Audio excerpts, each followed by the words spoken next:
یہ جو سرکاری اسکول پرائیویٹائز کرنے لگی ہے حکومت، بہت اچھا اقدام ہے حکومت کا۔ تو میری یہی گزارش ہے حکومت وقت سے اور جو آنے والی بھی حکومت ہے ان سے، کہ جتنے بھی یہ تعلیمی نظام ہے اس کو ایک اخلاقی اصول پر استوار کیا جائے۔ اور جو جاپان میں سنا ہے کہ بہت اچھی تعلیم وہاں پہ دیتے ہیں، اخلاقی اصول سکھاتے ہیں بچوں کو، رہنے کا طریقہ بتاتے ہیں، اور رشوت خوری اور حرام خوری جو ہے اس کے خلاف ان کا ذہن بہت پختہ ہو جاتا ہے بچپن میں ہی۔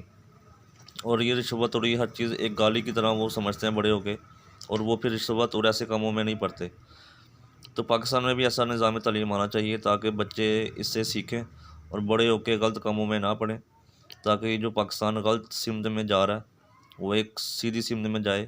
اور اچھے ٹریک پہ آ کے پاکستان ترقی کرے، اور پاکستانی جو یہ حرام خوریوں میں بیچارے لگے ہوئے ہیں اپنے لیے جہنم